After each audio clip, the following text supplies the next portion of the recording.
The sport industry was no exception to life's changes during these times.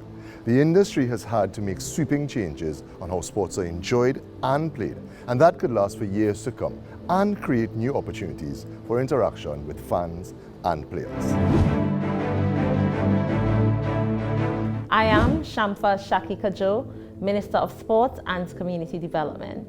2021 has been a difficult and challenging year for us in the Ministry of Sport and Community Development. We have had to learn to develop new strategies to still execute our programs and to do them successfully, to keep sporting groups together and to keep athletes still interested. Also for community development, Best Village program is a huge part of the ministry's portfolio, and we didn't get to execute Best Village program in the way we had intended to this year. We have introduced new programs such as the TT Online Community Voices, where we now speak to the people in their communities through social media, through YouTube, and so on. And this has forced us also to focus on developing capacity in the different sporting disciplines under the sport portfolios. This was the first time we merged sport with community development. So we launched the Pink Rain campaign, and the Pink Rain campaign calls on us to promote women and girls' participation in sport. That has been well received and accepted by the general population. Most successful one will be the Girls Run TT Challenge. Girls Run TT is all about road racing. We sponsored 372 women and girls across Trinidad and Tobago to participate in virtual races. Partnership had been a very important part of the ministry's execution of its program. Granny Luces had been an icon for women participation in sport, road racing in Trinidad and Tobago, and she died in 2021. So we were happy when the Luces family came on board and helped us to promote this initiative. Another program that has been a tremendous success is the Shape in Community program. It had been somewhat difficult to execute since a major part of the project involves community tournaments, but due to the lockdown and the physical distances related to the COVID-19 protocols, we settled down and used that opportunity to train sports administrators and coaches. So we had a community coaching training program. 180 coaches from sport serving bodies throughout Trinidad and Tobago participated and were certified in introduction to community coaching. We also did training programs in how to manage your sporting organizations, how to apply for funding, and so on. We had over 200 participants in that program, and that's only at the ministry level. At Sport TT, we used virtual workshops to train the national governing bodies to help them to manage their business properly and to extend their programs to the community. Another major part of our portfolio, another achievement in 2021, we provided the usual support to our sporting entities. We spent over $16 million in 2021 supporting elite athletes, supporting young and upcoming athletes, supporting national governing bodies to go abroad to participate in their different competitions, those who had the opportunity to. We look forward to 2022 with much excitement, with many more people in the community development fraternity, if I may say so, vaccinated. We can now do much more than we did in 2021. The Best Village is a major part of our portfolio. Last year we were able to execute only the home gardening competition, Grow It Yourself, and the participation was overwhelming. It was wonderful. We want to encourage the Best Village fraternity to get out there, get vaccinated, so we can really roll out Best Village so people could see the beauty and the color and the splendor of Best Village in 2022. Our community education program is a critical part of our mandate.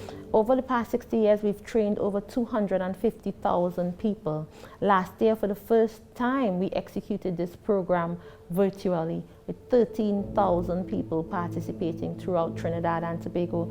Another major item for us in 2022 is doing more with the self-help program. The National Commission for Self-Help has been around for more than 40 years, providing necessary social support for residents of Trinidad and Tobago so that they can get back on their feet. Last year, over 600 people received funding and support, and this year we expect to do a larger number and to continue to provide that help. At the end of the day, the Ministry of Sport and Community Development is about developing our athletes and our athletic ability for our Trinidadians and Tobagonians throughout the country in whatever discipline, not only for competition, but also for your own personal development and for at the level of the community, providing that support to community groups, providing that support to stakeholders so we can stand on our feet, create a better quality of life, not just for ourselves, but for the future generation. The Prime Minister would have established a committee that focuses on specific communities in Trinidad and Tobago to help them to walk the straight and narrow path and to develop skills and to bring them to a level where young people and the people within the community can support themselves, to help in life skills training and to improve the quality of life for these people in these specific communities. So we are helping those residents to develop skills, to prepare them for the world of work, and to prepare them to become young entrepreneurs to take their communities to the next level. This year, we continue to improve and expand our sporting physical infrastructure inventory. This year, communities throughout Trinidad and Tobago benefited from swimming pools and classes held at our 7 different swimming pools during the year of 2021. Earlier this year, we added a brand new swimming pool facility for the community of Lavant Hill.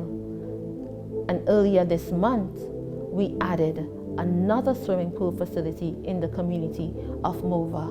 We continue to move throughout Trinidad and Tobago, improving our sporting facilities one community at a time, providing opportunities for our young people, our senior citizens, and all of Trinidad and Tobago to enjoy.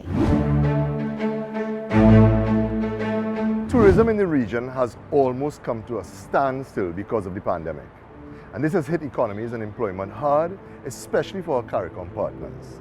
So how has Trinidad and Tobago mitigated the impact and is accelerating the recovery? Let's find out. I'm Randall Mitchell, Minister of Tourism, Culture and the Arts. For the tourism and creative sectors, the years 2020 and 2021 were unprecedented years as both sectors were negatively impacted by the effects of the COVID-19 pandemic. These two sectors that depend on gathering, socializing, and liming are now limited in undertaking the same activities that make us who we are. However, at the Ministry of Tourism, Culture and the Arts, we continue to look forward. We have spent the last year planning the restart of these sectors, integrating the tourism and creative sectors and charting a way forward for their eventual recovery. Policy development is critical to the tourism sector's recovery and helps to build a solid foundation for the growth of that sector. In 2021, we focused on completing the national tourism and the sport tourism policy frameworks. In the coming months, the Ministry will work on policy directives for other tourism niches, such as ecotourism and community tourism, and also develop the Sport Tourism Master Plan, which will guide the management of large sporting events. This will ensure that Trinidad and Tobago becomes the destination of choice in the region for sport tourism. In response to the pandemic, in 2021, we focused our efforts on making the destination safe, accessible, attractive, and ready to welcome visitors back to our shores. For this purpose, the ministry developed the COVID-19 protocols for the tourism sector, and because of this, the destination was awarded the Safe Travels stamp by the World Travel and Tourism Council. In addition, many of our stakeholders received training from the ministry's state agency, Tourism Trinidad Limited.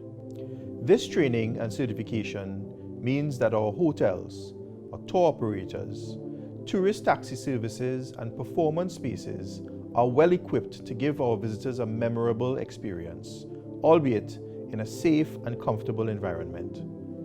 In October, Trinidad and Tobago welcomed the inaugural flight of KLM Royal Dutch Airlines. This represents the outcome of efforts employed by Tourism Trinidad Limited and our industry partners over the last 2 years to find new international source markets. This flight provides a direct link to the European market through Amsterdam's Schiphol Airport Hub, the second busiest airport in Europe. We now have access to tourist markets across Europe, Asia, Africa, and the Middle East. We are also heartened by the fact that since the reopening of our borders, most airlines have returned to our shores, giving a much-needed boost to the recovery effort for the tourism sector. The ministry also continued initiatives to soften the blow of the pandemic's impact on the creative sector. To this end, over 4,000 creatives in the fields of music, dance, drama, visual and literary arts received a one-off cultural relief grant. In the month of June, to help both the tourism and creative sectors generate much-needed revenue, the ministry facilitated priority vaccinations and travel exemptions prior to the reopening of the nation's borders. This program enabled close to 2,000 cultural workers, artists, and tourism stakeholders to be further prepared for their sector's reopening. Through this program, artists were able to travel abroad to perform at events outside of Trinidad and Tobago fully vaccinated and, if necessary, to re-enter the country quickly.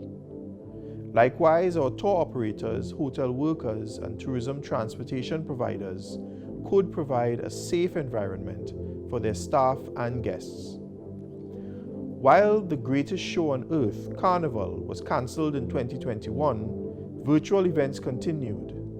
These events highlighted the creativity of our promoters and producers, and the ministry willingly supported and facilitated these events through its grants and sponsorship program.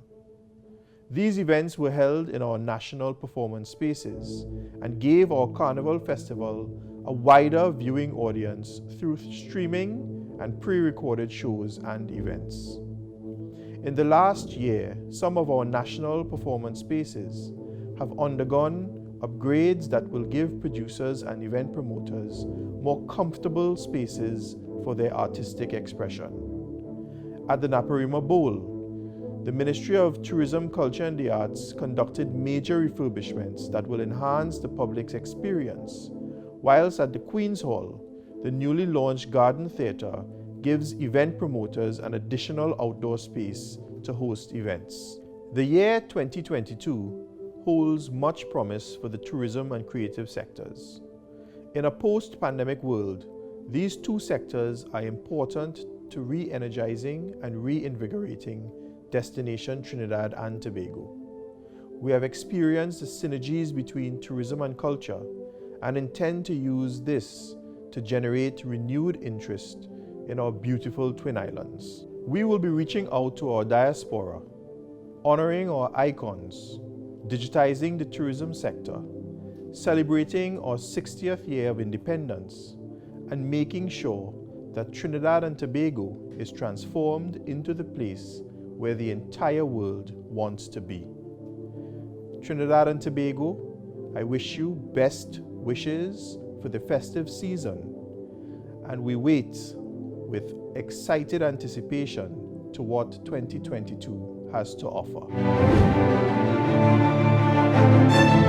The critical nature of public admin's main task is to improve the quality of service provided to our people by the government through its ministries and agencies. The role of governments around the world is expected to change with increased demands from citizens. And through this ministry, the government has improved the way work is done to deliver services to its people to meet the new reality of a changing global environment. Good day to the viewing and listening public. I'm Alison West, Minister of Public Administration. I'm happy to report to you on the key achievements and projects of the ministry to date.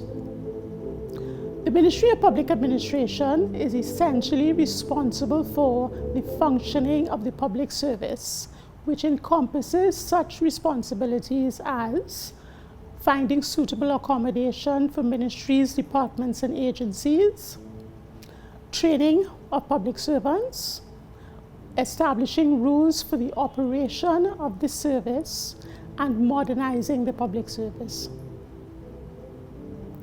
Our mission for 2022 is delivering good governance and service excellence, which is to be facilitated by the digital transformation of the public service. We are focused on ensuring that the public service is equipped and ready to meet the challenges of digital transformation to better serve the citizens of Trinidad and Tobago.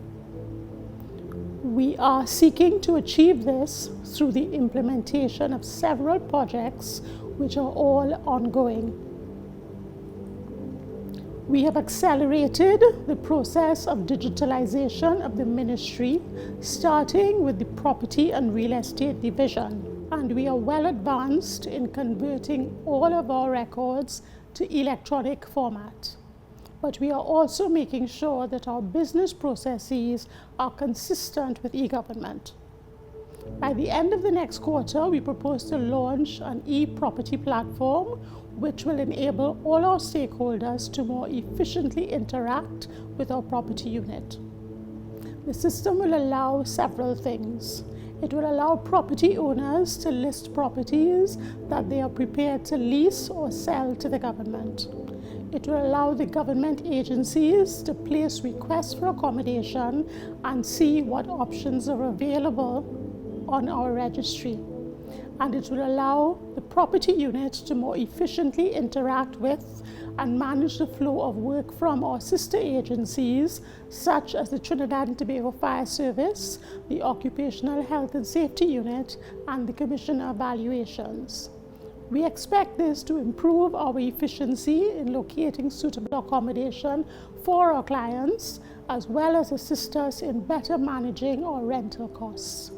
The task of modernization of the public service is a mammoth one, but we have started the process, and with the assistance of the Inter-American Development Bank, we have embarked on several projects to achieve this objective.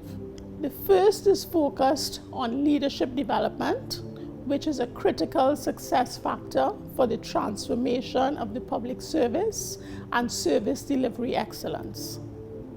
The approach to this is multifaceted and includes training of the current crop of senior officers in the public service, the introduction of an accountability framework, and working with the service commissions, in particular the Public Service Commission, to improve the recruitment process for future public service leaders.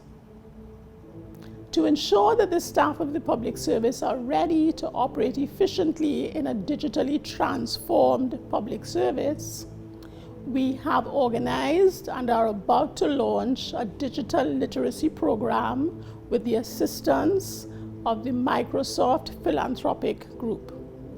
All public officers will have the opportunity to access the training offered through this program. This will just be the start of the revamping of our public sector training program. The Public Service Academy is the entity that is charged with the capacity development in the public service, but has been severely handicapped by several constraints. We have started a process to modernize the academy. This will just be the start of the revamping of our public sector training program. The Public Service Academy is the entity that is charged with the capacity development in the public service, but has been severely handicapped by several constraints. We have started a process to modernize the Academy. Again, with the support of the IDB, we are improving our process for training needs assessment, which will ensure that our training interventions are relevant to the needs of the service and the country. At the same time, we have started a benchmarking exercise which will result in the reorganization of the Academy so that it is fit for purpose. We are designing a system to increase citizen engagement. This system will be able to measure customer satisfaction with the delivery of public services. It will use technology, particularly mobile phones, to allow real-time assessment of point of delivery service quality. In December 2020, we launched a public service performance management system. During the course of this year, we pilot tested it in 6 ministries, departments, and agencies. We are also committed to assuring improved management of and approved service delivery to public officers with the comprehensive rollout of the electronic human resource management information system, which GOAT has had access to for quite some time, but which is significantly underutilized. I also wish to commend the Personnel Department and the Public Service Commission for the contributions they have made and continue to make in this modernization exercise. In particular, the Personnel Department for the comprehensive job evaluation exercise that is currently underway, and the Service Commission for opening up the Deputy Permanent Secretary recruitment process to persons outside of the service. Many efforts have been made in the past to transform the public service without long-term success. However, my team and I are committed to ensuring that Trinidad and Tobago gets an efficient and effective public service. I thank you. Globally, shutdowns have disrupted supply chains and at the same time, choking off demand for transport, fuel, and electricity in production, which has resulted in market price declines across international markets. And while diversification efforts continue, Trinidad and Tobago has a gas-based economy and is largely dependent on the energy industry for foreign exchange.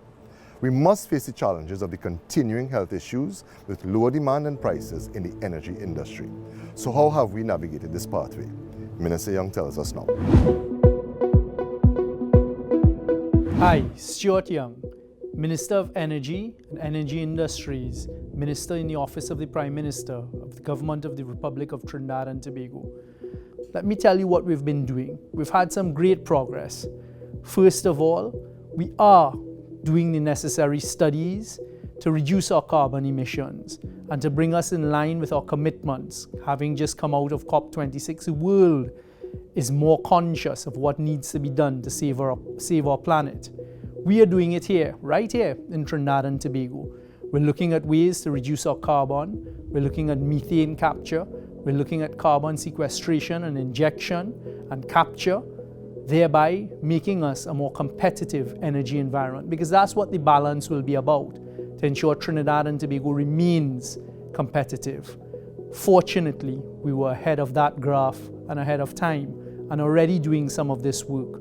We also have, quite excitingly, and I'm hoping that it will be announced and the sod turning will take place in first quarter 2022, a massive 2-part solar park project being done by Lightsource BP, one of the leading solar project companies in the world, in collaboration with both Shell and BP. It's going to be 112.2 megawatts of electricity generated by solar panels in 2 specific areas in Trinidad and Tobago.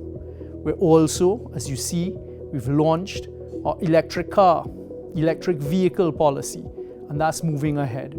Trinidad and Tobago recently, our Prisal gas station and NP gas station, almost completely based on solar panel energy, also for the first time has public charging ports for electric vehicles in Trinidad. This is the start of our transition towards the use of electric vehicles, which also is going to assist in the global climate change fight. There are other things we're doing on the renewable side, and we're going to progress with it as we work with the Ministry of Planning in getting those things done, specifically now with respect to energy. In the last year, our national gas company did what many thought was unimaginable. They closed off all of their contractual obligations with the supply of gas to our downstream sectors. On the Heritage, which is our oil production company side, slowly we've had increases in oil production. But excitingly, in the last year, Heritage signed a joint venture arrangement with EOG, and we're hoping to see significant oil production increases as a result of that joint venture with EOG. I've told Heritage that it is a mandate from the Ministry of Energy and Energy Industries that we increase oil production, because the horizon for oil is a 2030 horizon. What we need to do now is push our gas production in Trinidad and Tobago, keep the environment competitive. We've also had good news on that part. Trinidad and Tobago has been navigating for almost 2 years the COVID-19 pandemic that we're still in. It shows how committed the government is to the energy sector, that we've had no downtime in any big way at all throughout the whole energy sector by us frontally managing and giving priority to the energy sector during a period of COVID. We've managed to keep the plants running, keep the gas flowing, keep the oil production going. And that too was because of the commitment of our people in Trinidad and Tobago. And congratulations to them to be able to do that whilst navigating the difficulties of the COVID-19 pandemic. On the gas side, we've had some good new production coming on. We've had from BHP, the Ruby Delaware, which has increased both our oil and our gas production. That project was thanks to a visit made by the Honourable Prime Minister to Melbourne, to BHP's head offices a couple of years ago, giving them his commitment that we would work with them to get it done. That came on stream this year, ahead of time and under budget. So we increased our oil production and our gas production out of BHP. EOG has remained consistent. Perenco on the oil side has remained consistent. We've also had, at the BP side, Matapal and Cassia C projects coming on stream during the pandemic. These two projects will assist BP in keeping their gas supply consistent. On the Shell side, Barracuda and Colibri, two projects that we again negotiated. And let me just say, the two BP projects, Matapal and Cassia C, were also done by this government, negotiating with BP. So to Shell, their Colibri and Barracuda projects also again increasing and keeping Shell's gas production consistent over the next few years, negotiated by this government in the last few years. The big one for us here in Trinidad and Tobago that will keep us in the gas game for decades to come. We achieved recently and signed the production sharing contract with Shell for Manatee. Manatee will go down in our history as us being able to negotiate with our neighbors, Venezuela, to de-link and deunitize the Laura and Manatee across-border gas field, and them giving us permission to go ahead and produce via Shell the Manatee side, which will be about 2.7 TCF of gas. We showed that we can be competitive in this global environment by going through months of difficult but constructive negotiations with Shell that culminated in the recent signing of the Manatee PSC agreement. That is a significant one. That now has spurned a lot of interest by others who have gas fields to explore. We're looking now at the deep water gas, waiting for BHP to complete their appraisal project on the Calypso project, because deep water gas is what is going to have to help us and take us forward in the future with our gas production. So be assured, citizens of Trinidad and Tobago, a lot of positive, hard work is taking place out of the Ministry of Energy and Energy Industries. And I'd like to take this opportunity to thank the 2 permanent secretaries and all of the staff, especially our younger staff and the more experienced ones who are passing on their experience to the young people at the Ministry of Energy and Energy Industries.